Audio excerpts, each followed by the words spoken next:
All right, welcome back to 9-4 Radio. Still in the 7 Habits series. This is a bonus, I don't know if it's bonus, but this is a 4th episode on the concept of habit number 1, which is be proactive in the 7 Habits of Highly Effective People by Stephen Covey. I had originally talked about 3 parts of be proactive. I snuck in affirmative language, and so we're wrapping it up with circle of influence.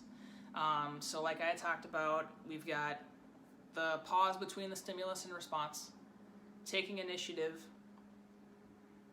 using proactive language or using affirmative language, and now we're talking about circle of influence versus circle of concern. So in our day-to-day lives, there are people, there are things, there are organizations where you have direct influence on. Whether it's in your family, whether it's in your friend group, whether it's at work, there are places where you actually have, maybe not a dictatorship or anything like that, but you have you have influence. And then there are places in your life that you don't have influence, where you are the downstream effect of people, places, and things that they make decisions that impact you, but you don't have any influence over that. And Stephen really encourages and implores us to stay within that circle of influence, because as you focus and take care of your circle of influence, it's going to get bigger. And that's part of being proactive, right? It's, what can I do to create change, and then doing it, right? It's, otherwise you're banging your head against a wall.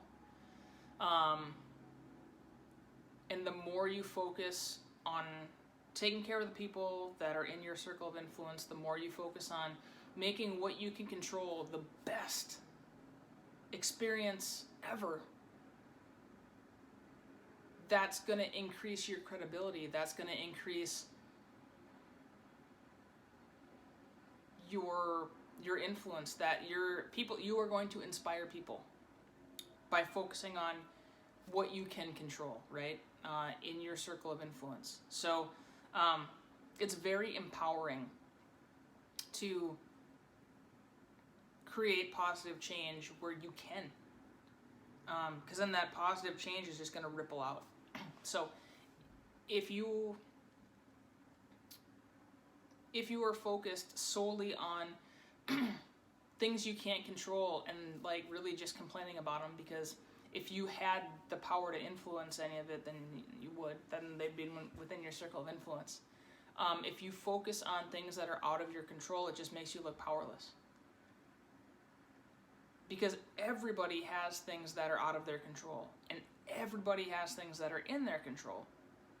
If you focus on the things that you can control and you have influence over, it's going to get bigger, because you're going to feel empowered and you're going to be able to create that change. If you focus on the things that you can't control, you are going to feel powerless. Like you are at the mercy of whatever happens, and your circle of influence is going to get smaller because you're feeling smaller, right? So, circle of influence, circle of concern, and then there's a big, huge thing that's circle completely out of your control. So don't even worry about that. Focus on what you can control.